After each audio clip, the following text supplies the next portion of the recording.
Tous, alors, troisième vidéo aujourd'hui, un sujet assez grave. Donc après Fruitman, j'ai eu d'autres retours de coach. Et aujourd'hui, on va parler d'un coach qui était juge de fédération. Ouais. Alors lui, par contre, ça a été vraiment voilà, la totale. Alors là, je vais vous lire le témoignage pour que vous écoutiez. Et vraiment, posez-vous les questions avant, quand vous allez voir quelqu'un ou que vous vous faites conseiller par des potes. D'accord? Je vais vous donner les dosages. Réfléchissez. Parce que j'ai beaucoup de gens qui, en première cure, ou quand ils viennent dire: Ah, j'ai mon pote qui m'a dit ça, j'ai un tel, ou le coach, ou le mec. Je vais vous donner les dosages. Et vous allez voir tout ce que vous risquez derrière. D'accord? Donc, et en plus, le plus grave dans cette story, c'était un juge de compétition qui s'est barré en Belgique après parce que tellement qu'il a eu des problèmes, il a été convoqué à la police et il a quasiment fait clamser 10 mecs dans la salle où il était. Et c'était dans le Var, je crois. Voilà. Un certain Kevin, s'il se reconnaît. Alors, je vais vous lire le témoignage. Ayant été moi aussi victime et fautif, je ne vais pas le nier, d'un coach qui m'a tellement détruit que j'ai cru en mourir. Pour ce qui est de ma santé, eh bien, après une hyperprolactinémie que je traite à vie au Docinex, à vie, vous notez ça, à vie, un crash hormonal de plus d'1 an, une infertilité réglée grâce à une fécondation in vitro, ok, vous pigez ce que ça veut dire, infertilité, une hernie ombilicale, car me faire lever des charges astronomiques sans 1 gramme de lipides et 40 grammes de glucides jour, juste en chargeant à des doses de malade, des produits qu'on me faisait prendre, tout cela était mis en place par le fameux coach présent sur place à ce moment-là. Eh bien, là, j'essaie d'en finir avec mon cancer. Oui, parce qu'en plus, ça... Alors, les stéroïdes, en eux-mêmes, ne provoquent pas de cancer. En revanche, si vous êtes prédisposé à avoir un cancer, ils en accélèrent l'apparition. Donc il faut bien comprendre ce mécanisme. Parce que dire que tu vas prendre la testo, tu vas avoir un cancer, c'est totalement faux. Ça va accélérer l'apparition de ce cancer. Donc, je vous le donne de source sûre, puisque moi aussi j'ai eu un cancer du testicule dû à une maladie infantile, d'accord?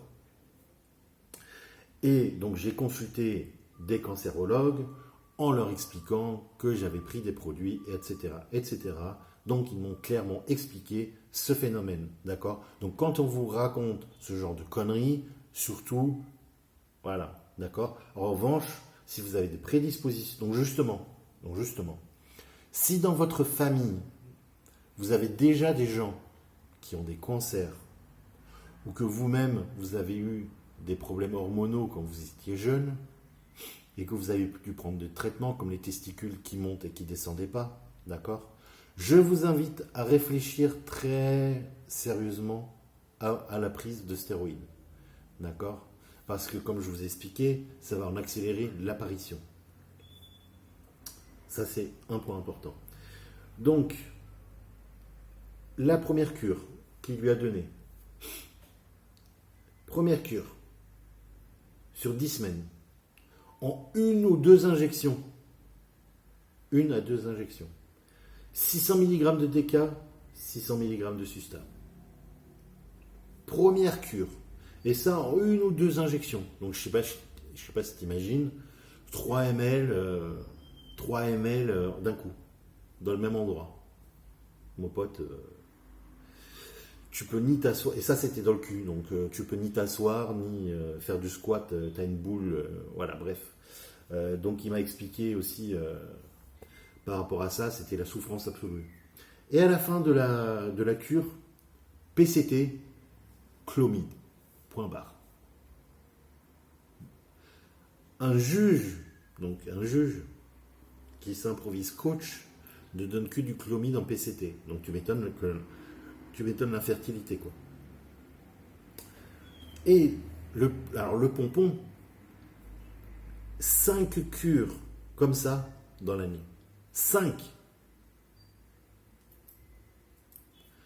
Résultat, je crois que c'était maximum, il était monté à 90 kilos. Voilà, je crois que c'est ça. Je ne me rappelle plus exactement, mais je crois que c'est dans ces eaux-là. Bref, tout ça pour dire, réfléchissez avant de vous engager avec des gens. Et en plus, là, vous voyez, donc je vous ai dit, je crois que c'était 90, 95 maximum. Quand vous prenez ces dosages-là, déjà, vous devez être au minimum à 110. 100, 110.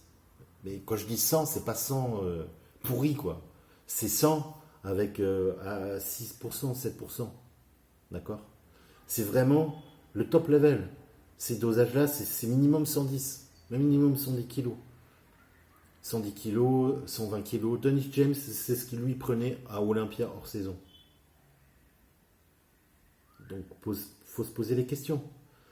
Quand vous êtes dans les 80 kilos, 90 kilos, vous n'avez pas besoin de plus de 200 mg par molécule et encore. Non, même pas et encore, mais je veux dire, voilà, 200 mg, DK, 200 Susta. Donc vous devez déjà arriver à 90 tranquille. Si vous n'arrivez pas à arriver à 90, c'est que votre entraînement c'est de la merde, votre nutrition c'est de la merde, vos suppléments c'est de la merde. Il n'y a pas d'autre mot. Donc moi je suis pas là pour être gentil, je vous dis la vérité. Je suis pas là pour rager ou quoi que ce soit. C'est juste qu'en fait, parfois les gens ne se rendent pas compte de l'investissement qu'il faut. Alors oui, c'est vrai. Tu peux prendre plus de dosage pour la facilité. Mais quand tu fais ça, bah, tu n'es qu'un loser en fait. Donc la question est de savoir est-ce que tu veux être un loser ou pas. Deuxième chose, j'ai déjà vu des cas, pareil, des mecs, bon, ils ont eu des résultats, ils se sont piqués, ils se sont envoyés, 1 an, 2 ans. Le mec, il arrête, les gains, plus rien. Par contre, il s'entraînait comme une merde, bien sûr. Par contre, les gains, il restait plus rien. Ce qu'il faut bien comprendre,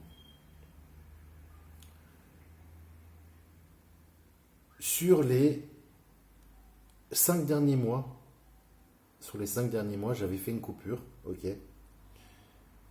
J'avais fait une coupure de 2 mois, je crois, et je m'étais en total entraîné que 6 semaines. Donc sur les 5 derniers mois, je me suis entraîné 6 semaines. Ben, je suis toujours à 100 kilos.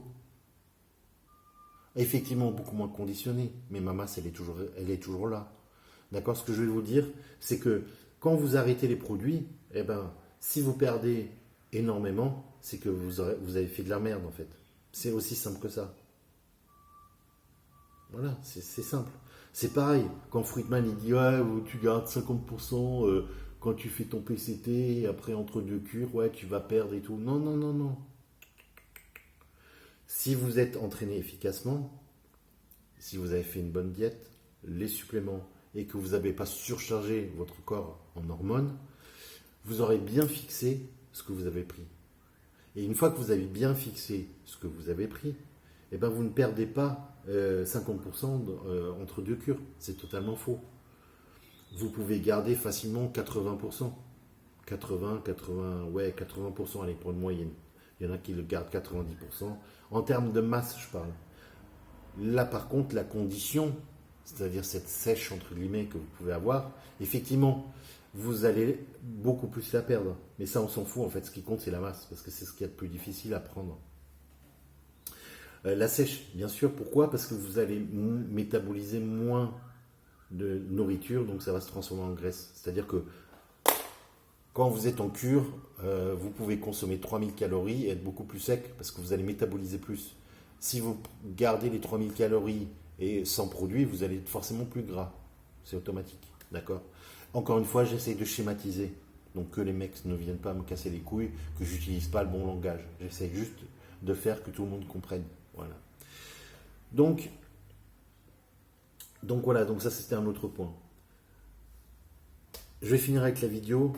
S'il vous plaît les gars, partagez ces vidéos, d'accord, c'est très important. Pensez aux autres pour éviter qu'ils fassent des conneries. Parlez-en à vos potes, à tous. Voilà. Abonnez-vous, laissez-moi des commentaires. Voilà. Abonnez-vous, mettez-moi un petit pouce, ça serait sympa. Je vous dis à bientôt. Il y a d'autres vidéos qui vont sortir. Franchement, c'est chaud. Donc je vous dis à bientôt et encore merci pour le soutien de tous qui m'envoient des super messages. Franchement, ça fait super plaisir. Ne soyez pas des moutons et même si le mec il est balèze, posez-vous la question, réfléchissez pas vous-même, faites vos recherches vous-même. On s'en fout que le mec il soit champion du monde, ça veut rien dire. Ce n'est pas ça qui détermine les connaissances, d'accord? On peut être champion du monde un jour, il faut se poser la question, champion pour toujours. Voilà. Bon, c'était pas une super phrase, mais enfin bref, vous m'aurez compris. Et encore, je suis né en Allemagne et j'y ai vécu jusqu'à mes 14 ans, donc je garde un langage. Mon français n'est pas des meilleurs, je le sais, vous m'excuserez, mais c'est comme ça. Voilà. Donc juste pour expliquer. Merci beaucoup, à bientôt. Bye bye.